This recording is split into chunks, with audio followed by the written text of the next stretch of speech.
या 19 वर्षीय मुलाबरोबर जे घडलं ते ऐकून अक्षरशः आपल्याला राग येईल, कारण की या मुलाचा मृतदेह अक्षरशः लटकलेल्या अवस्थेमध्ये आढळला. अर्णव खैरे, वय वर्ष 19, असे या मुलाचं नाव. अर्णव हा कल्याणमधील पूर्व भागामध्ये राहत होता. अर्णव हा मुलुंडमधील कॉलेजमधून शिक्षण घेत होता. 18 नोव्हेंबरला तो नेहमीप्रमाणे कल्याणवरून मुलुंडसाठी तो लोकल ट्रेनने निघाला. लोकल ठाकुर्ली या स्टेशनवरती आली तेव्हा अचानक गर्दी वाढली.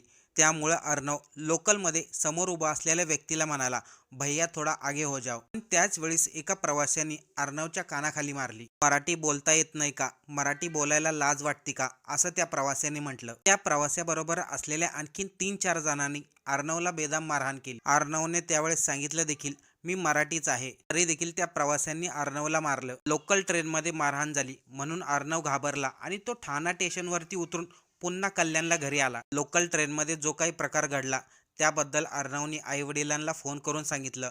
अर्णव म्हणाला, मला अस्वस्थ वाटतंय, मी आता घरी चाललो. अर्णव त्या दिवशी लवकरच घरी गेला. घरी कोणी नव्हतं, आईवडील कामाला गेलेले होते. दुपारी वडिलांनी अर्णवला फोन केला पण अर्णवने एकही फोन उचलला नाही. तेव्हा संध्याकाळी वडील घरी आले तेव्हा आतमधून दरवाजा बंद होता. दरवाजा तोडण्यात आला तेव्हा वडिलांची पायाखालची जमीन सरकली, कारण की अर्णवने आपलं जीवन संपवलं होतं. मराठी भाषेमुळे वाद झाला आणि त्यामध्ये अर्णवचा जीव गेला.